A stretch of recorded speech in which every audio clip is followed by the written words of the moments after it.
Fundeb, Fundo de Desenvolvimento da Educação Básica, está em discussão no país. A Comissão de Desenvolvimento Regional e Turismo do Senado faz uma série de audiências nos estados. Na pauta, a proposta de emenda constitucional 24 de 2017, que torna o Fundeb um programa permanente. Pela legislação atual, o fundo será extinto em 2020. Através dele, chegam aos estados e municípios cerca de 60% dos recursos investidos na educação básica pública do país. São mais de 141 bilhões de reais. Conversa comigo a senadora Fátima Bezerra, do PT, que é relatora dessa PEC. Bem-vinda, senadora. Obrigado, Vivian. Cumprimentar você e os telespectadores. Senadora, por que essa mobilização pela aprovação nesse momento? Nós estamos num ano pré-eleitoral, um ano bastante delicado, com o Congresso bastante mobilizado em torno de pautas do governo, e nós estamos também ainda há quase 3 anos da extinção do Fundeb, não é? Dessa condição que o Fundeb tem hoje, que não é permanente. Por que agora? Veja, a PEC do Fundeb, ela encontra-se nesse exato momento, que é a PEC 24, de autoria da senadora Lídice da Mata, da qual eu tenho a alegria de ser a relatora, encontra-se exatamente na CCJ, né? A tramitação dela, aprovada na CCJ, segue para o plenário do Senado, aprovada em 2 turnos, segue para o plenário da Câmara. Como você mesmo aqui já mencionou, o Fundeb tem prazo de validade. A vigência dele termina em 1º de janeiro de 2020, portanto não é 3 anos. Então eu estava... Sim, o meu entendimento é que era final de 2020, não. É início, então início. São 2 anos. São 2 anos. Segundo, dada a complexidade do tema, porque quando nós estamos falando em Fundeb, nós estamos falando da mais importante política de financiamento voltada para a educação básica já implementada no nosso país. O Fundeb veio para substituir o então Fundef. Ele nasceu, o Fundeb, exatamente em 2006, através de uma emenda à Constituição, de iniciativa do governo do presidente Lula. Eu, na época, tive a alegria, era deputada federal, e tive a alegria e a honra de, num colegiado de 513 parlamentares, ter sido escolhida para ser a relatora. E veja, e eu costumo colocar, Vivi, aqui, o Fundeb, a mudança, ou seja, o Fundeb veio para substituir o Fundef, e o que nós tivemos ali não foi uma mudança apenas de nome, Fundef para Fundeb, foi uma mudança de conceito, porque enquanto o Fundef teve o seu mérito enquanto uma política de financiamento, mas, por outro lado, né, tinha uma grande lacuna, que era uma política focada. O Fundef, como o próprio nome dizia, era uma política voltada somente para o ensino fundamental, de 1º até o 8º ano. E a creche? E a pré-escola? E o ensino médio? E as demais modalidades que fazem parte do ensino médio, né, ficavam totalmente desamparadas. Então o Fundeb faz essa mudança, não apenas no nome, mas de conceito. Ou seja, com o Fundeb, nós passamos a ter uma política de financiamento que começou a olhar desde o berço, da creche, até o ensino médio.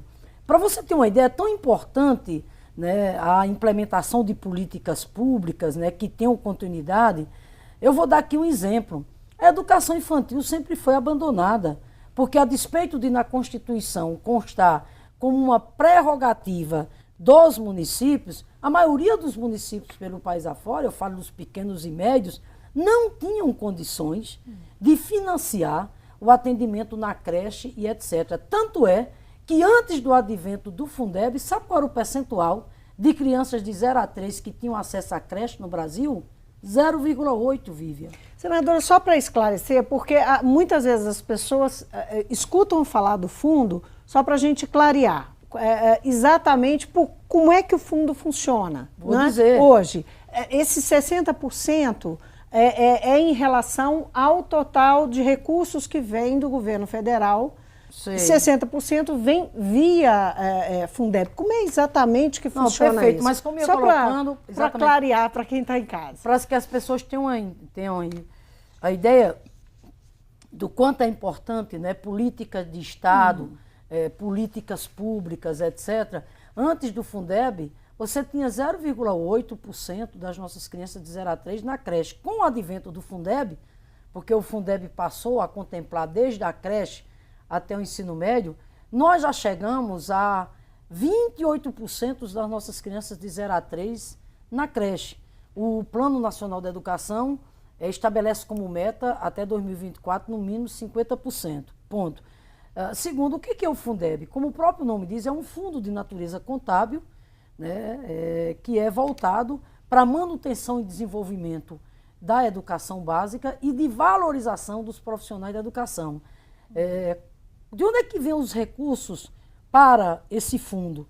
Vem dos estados, municípios e governo federal. Ocorre que os municípios e os estados entram com cerca de 90% dos recursos que compõem o Fundeb. O governo federal entra com apenas 10%. Nos governos dos tucanos anteriores ao nosso, eles praticamente não contribuíam com a cesta de recursos do Fundeb. Tanto é que até 2002, o percentual da contribuição financeira da União era em torno de 300 milhões. Com o advento do Fundeb, nós colocamos na lei que o governo federal tinha que contribuir no mínimo com 10%.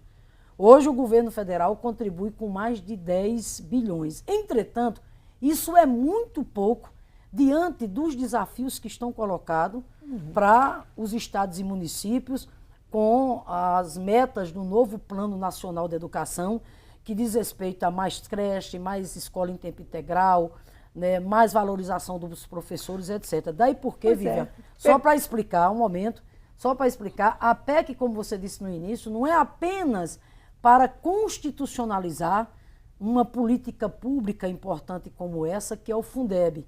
Ou seja, não é apenas para colocar ela no corpo da Constituição e tornar ela permanente, perene. A partir de agora, com essa PEC aprovada, não terá mais prazo de validade. Mas eu não quero apenas isso, né? Nós queremos também, nessa PEC, fazer o debate do financiamento da educação. Pois é, aí que eu estou querendo só interferir um pouquinho na fala da senhora, porque nós temos aí um contexto em relação à educação, que vale também para a saúde, vale para questões fundamentais, que é a aplicação da PEC do teto de gastos, que foi aprovada e que vai entrar em vigor. Não é? Esse teto, como é que ele vai interferir por exemplo, no Fundeb, em todo o investimento da educação, no plano da educação? Veja bem, exatamente por conta da emenda 95, né, a chamada emenda do teto de gastos, é um absurdo, né? Quer dizer, o governo ilegítimo que aí está, fruto do golpe de Estado consumado em 2016, né, que tirou do poder uma presidenta democraticamente eleita, né, trouxe consigo uma agenda brutal de retirada de direitos, começando exatamente com a emenda 95, que eu costumo dizer que certamente é a faceta mais cruel e desumana dessa política de austeridade que está sendo implementada pelo governo ilegítimo que aí está. Por quê? Porque a emenda 95, ela congela os gastos públicos nas áreas sociais pelos próximos 20 anos, ela achou pouco, ela retira o piso mínimo destinado para a área da educação, por igual período, me refiro ao artigo 212, que estabelece que a União tem que investir no mínimo 18%, estados e municípios 25%. Diante desse contexto, Vivian, mais do que nunca é imperioso a gente discutir o Fundeb, né? Diante desse contexto de emenda 95. Por quê? Porque discutir o Fundeb significa a gente tentar proteger o direito à educação de milhares de crianças, jovens, homens e mulheres que estão matriculados na educação básica por esse país afora. Educação básica é uma das mais importantes etapas. A senhora acredita que essa PEC pode abrir uma brecha aí para impedir essa limitação de recursos? Veja bem, claro que nós temos que revogar essa emenda 95. espero que, né, que no contexto de pós-eleições, né, me permita aqui dizer, com a volta do presidente Lula, está entendendo? Retomando o projeto de desenvolvimento nacional com geração de emprego, com inclusão social, com distribuição de renda, uma das primeiras medidas do presidente Lula seja, inclusive, revogar, né, crimes de lesa pátria, como é alguém colocar numa Constituição uma trava, simplesmente para quê? Para proibir, né, os investimentos públicos em áreas sociais. Mas, enquanto isso, repito, é fundamental que a gente garanta a renovação do Fundeb, já que ele termina o seu prazo de validade em 2020, e, ao mesmo tempo, aproveite para ampliar a participação financeira da União. Ou seja, Vívia, eu estou convencida que realizar as metas do novo Plano Nacional de Educação, vou dar um exemplo, meta 17 e 18, que dizem respeito ao novo piso salarial do magistério. Para os prefeitos e os governadores, a maioria por esse país afora, né, realizar essas metas é imperativo que o governo federal bote mais dinheiro no Fundeb. Isso eu estou propondo de maneira bem simples, bem objetiva. Como é que o governo Temer tem sinalizado? Não, o governo tem. Em relação a isso? Tem manifestado alguma tendência de comportamento em relação ao Fundeb? Não, ele tem sinalizado de maneira muito negativa, né, Vivian? Porque um governo que tira da Constituição o piso mínimo destinado à área da educação não precisa dizer mais nada, né? Por isso que a gente tem que conclamar que a sociedade. Vou mais adiante, um governo, por exemplo, né, que já impôs, fruto da emenda 95, um contingenciamento brutal para a área da educação por esse país afora. Vocês aqui em Minas, assim como eu lá no Rio Grande do Norte, todas as regiões do país viram as nossas universidades agonizando em praça pública, os nossos institutos federais agonizando em praça pública. Tamanho foi o corte. Por exemplo, em investimentos destinados para as universidades, o corte foi de mais de 60%. O corte na área de custeio foi de mais de 40%. Nós vimos esse ano um crime. Os reitores sendo obrigados a admitir terceirizados, a cortar programa de bolsas, os reitores sendo, em determinado momento, sem ter garantia até de pagar luz, água e energia. Some-se a isso, por exemplo, o fim de programas como Ciências Sem Fronteiras, o desmonte de programas de formação para o magistério, como, por exemplo, o PIBID. Some-se a isso a intervenção que o governo está fazendo nos instrumentos de participação junto à sociedade, como é o Fórum Nacional de Educação. E some-se a isso, né, o governo achou pouco, chegou ao ponto de vetar os artigos da Lei de Diretrizes Orçamentárias que dizem respeito a metas e prioridades do Plano Nacional de Educação. Senadora, só para agora... Por isso que nós temos que reagir, por isso que é importante defender uma iniciativa dessa como o Fundeb nesse exato momento. Dentro do Senado, quais são as chances, como é que está a reação a essa PEC, as chances dela caminhar, e de onde vem, se há resistência, de onde ela vem? Veja, é preciso que a sociedade abrace, tá entendendo, essa causa, né? Que é a aprovação da PEC. As audiências têm essa As audiências intenção. Vêm exatamente com esse objetivo.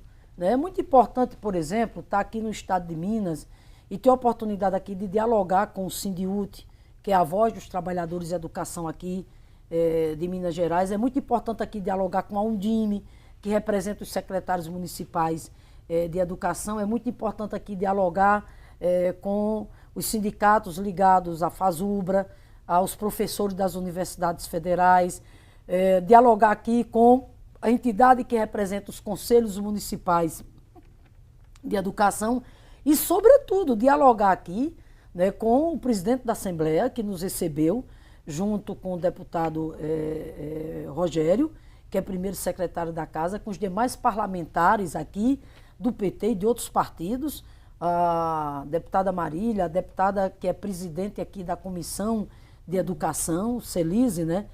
nos recebeu. Feliz Laviola. Exatamente, a deputada Margarida Salomão, né, que é uma grande lutadora em defesa da educação na Câmara dos Deputados, participou, o deputado Adelmo também. Então essas audiências, Vívia, elas são muito importantes porque, de um lado, elas fazem o debate programático, ou seja, para que a sociedade possa compreender qual o objetivo dessa proposta de emenda à Constituição, por que é importante a gente defender o Fundeb, até porque é impossível pensar o Brasil sem o Fundeb.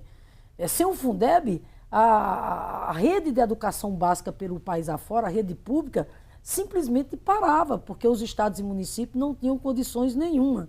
Né? Então é muito importante essas audiências públicas, eu repito, para conclamar a sociedade em função desse tempo que nós estamos vivendo, de golpe, né? Enfim, o golpe de Estado, o golpe parlamentar que foi perpetrado contra a democracia e consigo trouxe todas essas agendas de retirada de direitos. Senadora, vamos avançar para um outro tema, que Sim. eu vou aproveitar a presença da senhora aqui, que eu sei que o seu assunto principal foi o Fundeb, né, nesse momento aqui na Assembleia, mas nós também estamos interessadíssimos em saber como é que está a disposição, o humor do Senado em relação à reforma da Previdência. Né? Olha, o debate esquentou, né, depois que Michel Temer conseguiu se livrar da segunda denúncia e, enfim, houve uma frente para esquentar a discussão. Agora eles já colocaram uma campanha publicitária bastante intensa e agora, falando em privilégios, né, e agora já trabalham com a ideia de que vão conquistar os votos necessários, os 308 votos na Câmara.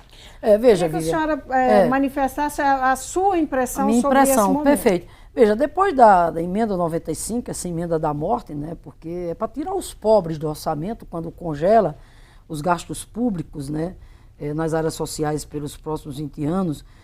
Veja, só a título de uma comparação rápida, os governos do PT, Lula e Dilma, deixaram um legado na área da educação inquestionável. Goste ou não goste do PT, mas não há como desconhecer a expansão extraordinária que houve no ensino superior. 18 novas universidades, passamos de 142 campi para 326 campi.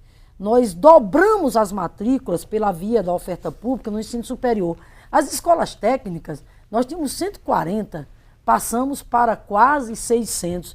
E tudo isso só foi possível, Vívia, porque o presidente Lula, quando assumiu em 2003, tomou uma postura de estadista. Quando ele disse, não, essa história de educação ser tratada como gasto, isso está errado. A educação tem que ser encarada como investimento. E assim foi feito, tanto é que nós saímos de 18 bilhões para mais de 115 bilhões, 18 bilhões em 2003, para mais de 115 bilhões em 2015. Né? Ou seja, eu estou colocando isso para mostrar a diferença brutal que é com o governo ilegítimo que está aí. Mas voltando à reforma da Previdência, eu quero aqui dizer que, veja bem, eu não tenho nenhuma dúvida que o governo ilegítimo já não aprovou essa reforma da Previdência, dado a resistência à luta dos trabalhadores e trabalhadoras de Minas, do Sudeste e do Brasil afora. Segundo, né, nós temos que continuar nessa resistência cada vez mais forte, porque essa reforma da Previdência, se ela for concretizada, ela significará um dos mais brutais ataques à história de direitos sociais dos trabalhadores e trabalhadoras e do povo brasileiro. Por quê, Vívia? Porque, veja bem, olha a lógica dela. Ela exige que para você se aposentar, você tenha que ter no mínimo 65 anos, o homem. Mas não é só isso. Para você ter direito a uma aposentadoria inicial, você tem que contribuir com 15 anos. Mas para você ter direito à aposentadoria integral, você tem que contribuir 40 anos, Vívia. Eu vou voltar a repetir. A lógica da reforma da Previdência, de um lado, idade mínima, e de outro lado, contribuição. As duas coisas. Para se aposentar, você tem que comprovar no mínimo a idade e, ao mesmo tempo, a questão da contribuição. O magistério, totalmente penalizado, eles acabam com a aposentadoria especial do magistério, quando eleva para 60 anos, homem e mulher, e com a exigência de 40 anos de contribuição. Vivian, nós temos que resistir, sabe por quê? Porque o Brasil não pode aprovar uma proposta, primeiro, que advém de um governo que não tem legitimidade nenhuma. Governo que entrou pela porta dos fundos. Segundo, nós não podemos aprovar uma reforma que é amparada em dados falsos. Pois é, tem uma CPI no Senado, tem uma CPI, que foi concluída, tem um relatório do senador Paulo Paim, aponta alguns números dizendo não existe o déficit da reforma, que frontalmente contraria a propaganda o discurso do governo federal. A propaganda é tão enganosa que ainda bem que recentemente teve uma juíza, né, que literalmente, fazer como outro, tem juízo e sensatez, né, e mandou inclusive retirar a propaganda do governo. Mas já derrubaram a decisão da juíza. Já derrubaram, mas vamos entrar com nova liminar. Vivian, eu quero aqui dizer o seguinte, esse governo, tá entendendo que aí está, é um governo ilegítimo, tá entendendo? Mentiroso, né? Mentiroso porque ele fica dizendo que é preciso aprovar uma reforma da Previdência porque há um déficit, né? Isso é mentira. Veja bem, a CPI sobre a Previdência Social, concluída agora recentemente na Câmara, presidida pelo senador Paim.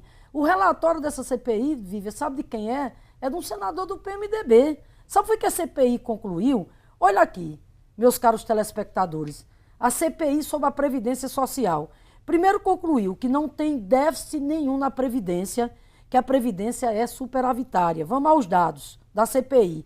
Entre 2000 e 2015, houve um superávit de 821 bilhões. Certo? Entre 2000 e 2015, o superávit de 821 bilhões. Nos últimos 10 anos, deixaram de arrecadar para a Previdência 3 trilhões.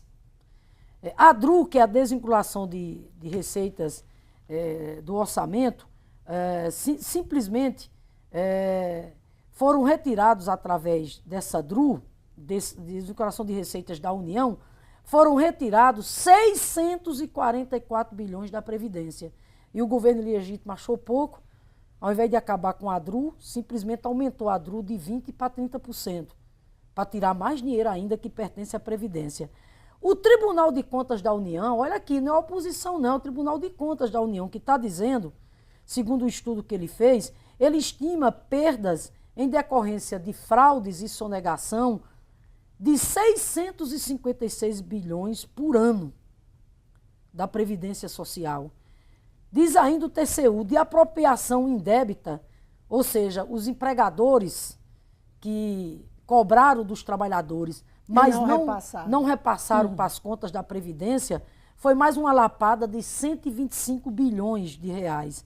As desonerações nesses últimos 10 anos triplicaram, né? Os refis, os programas de refinanciamento, né, que virou aí um festival desse governo ilegítimo. Esse governo só sabe ferrar com os trabalhadores, né, com o povo, mas banqueiro e empresário é muito bem tratado por ele, né? Estão aí, inclusive, os chamados refinanciamento das dívidas, ele perdoando as dívidas dos grandes empresários e dos grandes banqueiros. Eu quero dizer, portanto, Vivi, aqui, segundo o relatório da CPI, à luz desses dados que eu aqui apresentei, e sugiro que as pessoas entrem na página lá do Senado, lá do senador Paim, e peguem os dados de forma mais sistematizada, porque a CPI foi cabal, simplesmente quando mostra que não há déficit.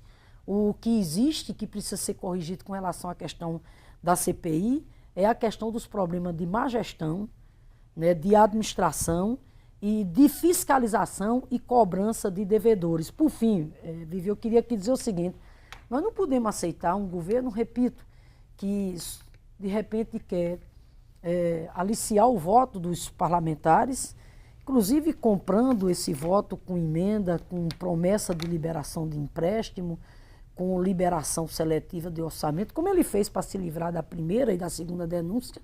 Segundo a imprensa, não é a oposição, não é o PT quem está dizendo, é a imprensa. A imprensa denunciou, a imprensa mostrou que ele torrou 32 bilhões para livrar a cara dele da segunda denúncia que foi apresentada pela Procuradoria-Geral da República, com base nas investigações fato, da Polícia Federal. Que existe uma resistência, tanto é que está essa negociação, há uma negociação do Planalto intensa dentro da Câmara. Intensa, mas eu acho... há um discurso de que isso pode ser contornado e conseguir esses votos. A senhora acredita que os deputados federais vão ceder num ano pré-eleitoral a essa pressão? Veja bem, eu acho que a eleição está batendo a porta. Acho que a sociedade, no que diz respeito ao tema da reforma da Previdência, a sociedade está muito mais atenta, muito mais vigilante. Volto a dizer, a resistência que as centrais sindicais, que os movimentos sociais fizeram foi fundamental para que essa proposta não avançasse, como é necessário agora. Nesse dia 5 mesmo, mais outro dia de mobilização em todo o país, ou seja, é um verdadeiro mutirão que precisa ser feito agora até o dia 15 de dezembro, até o dia 20, para que essa proposta não prospere. Sabe por quê, Vivian? Porque, por mais que a gente tenha um Congresso que foi sequestrado pelo que de pior existe, na sua grande maioria, pelo conservadorismo, fisiologismo, tanto é que não nos esqueçamos que foi esse Congresso quem chancelou o impeachment, aquela farsa, aquela fraude jurídica e aquela farsa política que foi o impeachment contra a presidenta Dilma.